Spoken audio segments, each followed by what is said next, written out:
ಮೈನು ಚಿನ್ನಸ್ವಾಮಿಲಿ ಇರೋದ್ರಿಂದ ಹ್ಮ್. ತುಂಬಾ ಇಂಟ್ರೆಸ್ಟಿಂಗ್ ಆಗಿರುತ್ತೆ. ಒಳ್ಳೆ ಹೈ ಸ್ಕೋರಿಂಗ್ ಮ್ಯಾಚ್. ಮತ್ತೆ ಪುನಃ ಓಕೆ ಬೆಂಗಳೂರು ಅಂತ ಪಿಚ್ ಇದ್ರೆ ಅಂದ್ರೆ 200 ಮೇಲೆನೆ 200 plus ಹೋಗೋದು, ಬಂದೇ ಬರುತ್ತೆ. ಅದಂತೂ ಗ್ಯಾರಂಟಿ. ಹ್ಮ್. ಆದ್ರೆ ಬೇರೆ ಟೀಮ್ಗಳಿಗೆ ಹೋಲಿಸಿದ್ರೆ ಇದು ಯಾಕೋ ಸ್ವಲ್ಪ ವೀಕ್ ಅಂತ ಫೀಲ್ ಆಗ್ತಿದೆ ಲಕ್ನೋ. ಲಕ್ನೋ. ಅಲ್ಲ ಆದ್ರೂ 2 ಮ್ಯಾಚ್ ಗೆದ್ದಿದೆ, 2 ಎರಡು ಮ್ಯಾಚ್ ಮ್ಯಾಚ್ ಗೆದ್ದಿದೆ. ಅವ್ರು ಗೆದ್ದಿರೋ 2 ಮ್ಯಾಚ್ ಕೂಡ ಒಂಥರ ಟಫ್ ಮಾರ್ಜಿನ್ ಅಲ್ಲಿ, ಅಂದ್ರೆ ಏನೋ ಸೋಲಾ ರೇಂಜ್ ಅಲ್ಲಿ ಇದ್ದಾಗ ಗೆದ್ದಿರೋ ತರನೇ ಇರೋದು 2 ಮ್ಯಾಚ್ ಕೂಡ. ಓಕೆ ಇನ್ನು 2 ಮ್ಯಾಚ್ ಸೋತಿದೆ. ಇವ್ರು 7th ಪ್ಲೇಸ್ ಅಲ್ಲಿ ಇದ್ದಾರೆ ಹ್ಮ್.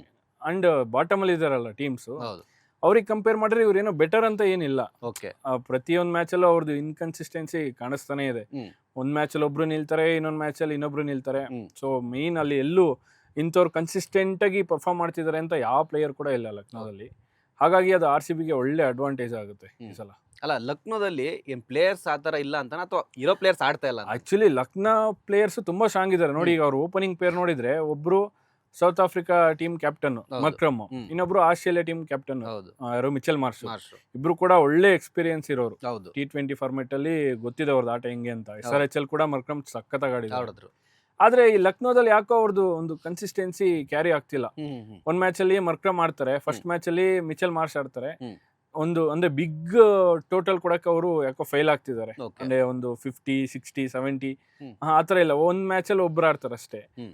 ಮೇನ್ ಅವ್ರದ್ದು ಓಪನಿಂಗ್ ಬರ್ತಿಲ್ಲ ಅಂದಾಗ ಅವ್ರದ್ದು ಅದು ದೊಡ್ಡ ಡ್ರಾಬ್ಯಾಕ್ ಆಗುತ್ತೆ. ಅಲ್ಲೇ score drop ಆಗುತ್ತೆ. ಹೋಗುತ್ತೆ. ಹ್ಮ್.